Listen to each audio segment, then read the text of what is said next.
வீதிகளில் நாய்கள் சுடுற மாதிரி பல பேர் சுட்டு கொண்டு இறந்து கொண்டு இருக்கிறார்கள். எமது சகோதர சட்டத்தரணிக்கும் அவரது பாரியாருக்கும் ஏற்பட்ட கொடூரமான முறையில் ஏற்பட்ட துப்பாக்கிச் சூட்டு அதன் மூலமான மரணம் சம்பவமாகவே இந்த பணி பகிஷ்கரிப்பு மேற்கொள்ளப்படுகின்றது.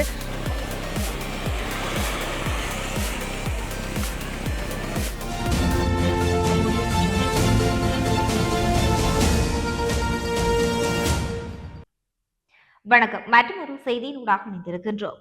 கொழும்பில் சட்டத்தரணி ஒருவரும் அவரது மனைவியும் சுட்டுக் கொல்லப்பட்ட சம்பவத்தினை கண்டித்து படுகொலை செய்த கொலையாளிகளை கைது செய்து சட்டத்தினை நிலைநாட்டுமாறு கோரி மட்டக்களப்பு மாவட்ட நீதிமன்ற நடவடிக்கைகளை புறக்கணித்து சட்டத்தரணிகள் கவனஈர்ப்பு போராட்டத்தை முன்னெடுத்திருக்கின்றார்கள்.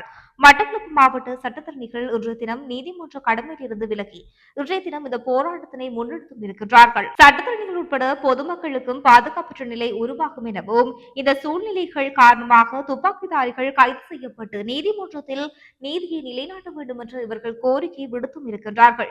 மட்டக்களப்பு நீதிமன்ற கட்டிட தொகுதிக்கு முன்பாக ஒன்று கூடி சட்டத்தரணிகள் அமைதியான முறையில் போராட்டத்தினை நடத்தியும் இருக்கின்றார்கள். இந்த கவனஈர்ப்பு போராட்டம் முன்னெடுக்கப்பட்டதன் காரணம் சட்ட ஒழுங்கினை நிலைநாட்டுவதற்கு அரசாங்கம் நடவடிக்கை எடுக்க வேண்டும் என்பது, சட்டத்தரணிகளின் பாதுகாப்பு உறுதிப்படுத்தப்பட வேண்டும் என்பது வேண்டுகோளாக விடுக்கப்பட்டும் இருக்கின்றது. அனைவருக்கும் வணக்கம். இன்றைய தினம் நாங்கள் மட்டக்களப்பு மாவட்ட சட்டத்தரணிகள் சங்கம் சார்பாக இந்த கடமைகளிலிருந்து பகிஷ்கரிப்பை மேற்கொண்டிருக்கின்றோம். இதற்கு காரணமாக வெள்ளிக்கிழமை நடைபெற்ற எமது சகோதர சட்டத்தரணிக்கும் அவரது பாரியாருக்கும் ஏற்பட்ட கொடூரமான முறையில் ஏற்பட்ட துப்பாக்கிச் சூட்டு அதன் மூலமான மரணம் சம்பவமாகவே இந்த பணி பகிஷ்கரிப்பு மேற்கொள்ளப்படுகின்றது. உண்மையில் யாரும் சட்டத்தை கையில் எடுத்துவிட முடியாது.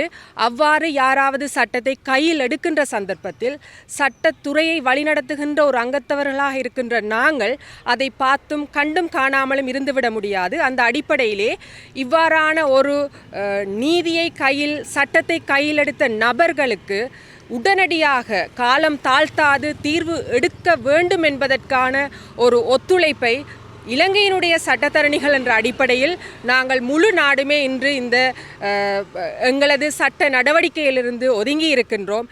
இந்த ஒதுங்கி இருக்கும் நிகழ்வு ஒரு நாள் நடைபெற்றாலும் இது இலங்கையிலேயே 14 வருஷங்களுக்கு பிறகு நடைபெறுகின்ற ஒரு மிக துக்ககரமான ஒரு நிகழ்வு.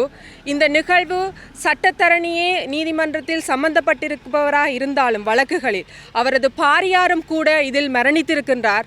எனவே முழு சமூகமும் மிகவும் பயப்படுகின்ற ஒரு சூழ்நிலையை இது உருவாக்கி இருக்கின்றது.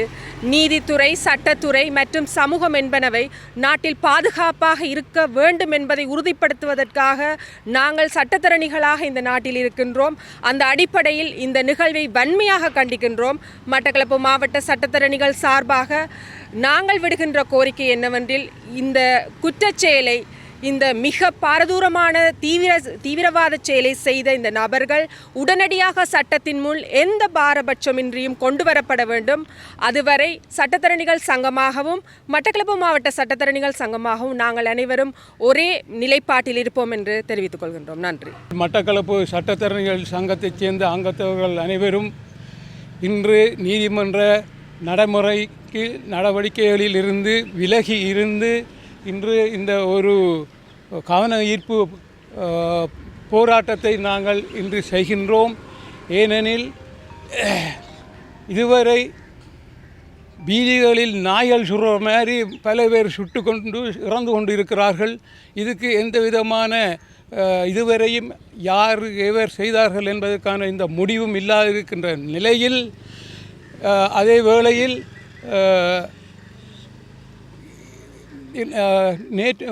நேற்று முன்தினம் எங்களுடைய சகோதர ஒரு சட்டத்தரணி ஒருவரும் அவருடைய மனைவியும் எவ்வித காரணமுமின்றி நடுவீதியில் கொல்லப்பட்டிருக்கிறார்கள். அதாவது ஒரு மால் இருக்கின்ற இடத்துக்கு அவர்கள் சென்று பொருட்கள் வாங்கி வருகின்ற நிலையில், அதுவும் ஒரு பாதுகாப்பு கேந்திரம் உள்ள ஒரு இடத்தில் வைத்து அவர்கள் சுடப்பட்டிருக்கிறார்கள். அது திட்ட தெளிவாக இந்த சிசிடிவி கேமராவில் வெளிப்பட்டுள்ளது. வந்தவர்கள் காரில் வந்ததாகவும் கூறுகின்றார்கள். அதே வேளையில் அதே கார் வேறொரு இடத்தில் எரித்து எடுத்து சாம்பலாக்கப்பட்டிருப்பதையும் இந்த மீடியா மூலம் அறிய கிடக்கின்றது. இந்த நிலை தற்போது சட்டத்திறனிகளாகிய எங்களுடைய சகோதர சட்டத்திறனுக்கு ஏற்பட்ட நிலை மேலும் ஏற்படக்கூடிய சாத்தியக்கூறுகள் காணப்படுகின்றது. ஏனெனில் கொலையாளிகளை இதுவரை எந்த அரசாங்கமும் இதுவரை அடையாளம் காணாமல் அவர்களுக்குரிய தண்டனையை வழங்கவில்லை என்பதை நாங்கள் கூறிக்கொள்ள வேண்டுகின்றோம். இப்படியான இந்த நிகழ்வுகள் தொடர்ந்தும் இடம்பெறக்கூடாது என்பதற்காக நேற்று 14 வருடங்களுக்கு பின்னராக இலங்கை சட்டத்தரணிகள் சங்கம் பொதுக்கூட்டத்துக்கு அழைப்பு விடுத்து அதில் எல்லா இலங்கையில் உள்ள சகல சட்டத்தரணிகளும் அதில் பங்கு பெற்றி இந்த தீர்மானத்தை எடுத்திருக்கிறார்கள். இன்று நாட்டில் உள்ள சகல நீதிமன்றங்களுக்கும் சட்டத்திறனியாக நாங்கள் தங்களுடைய கடமைகளில் இருந்து ஒதுங்கியிருந்து தங்களுடைய பகிஷ்கரிப்பை நடாத்தி எதிர்ப்பை தெரிவித்துக் கொள்ளுமாறு எங்களை கேட்டுக்கொண்டிருக்கிறாங்க. நாங்கள் இன்று இந்த நிகழ்வை செய்கின்றோம். இதற்காக பொதுமக்களுக்கு ஏற்பட்ட இன்றைய அசௌகரிய சந்தர்ப்பத்தை நாங்கள் மன்னிப்பு கோருகின்றோம்.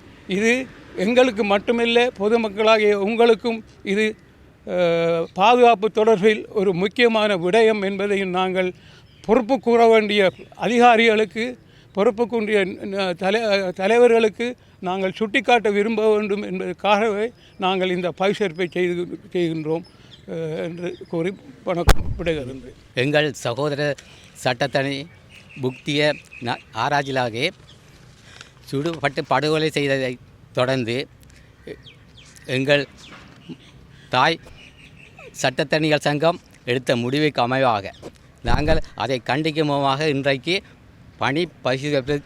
பகிஷ்கரிப்பு செய்திருக்கிறோம். மேலும் இந்த கவனஈர்ப்பு போராட்டத்தையும் தொடர்ந்து நடத்துகிறோம். காரணம் என்னவென்றால் இந்த சட்டத்தரணிகளுக்கு ஏற்பட்ட அபாய நிலையும் பாதுகாப்பின்மையும் நீதித்துறைக்கும் ஏற்படும், சமூகத்துக்கும் ஏற்படும் என்ற இதுக்கு அடிப்படையாக நாங்கள் சம்பந்தப்பட்ட அதிகாரிகளையும் அரசாங்கத்தையும் இதுக்கு துரித கதியில் ஒரு பரிகாரம் கண்டு நியாயத்தை பெற்றுக் கொடுக்க வேண்டும் என்று போட்டு கொலையுண்டவர் சாரில் நாங்கள் சட்டத்தரணிகள் சார்பில் நாங்கள் கேட்டுக்கொள்கிறோம்.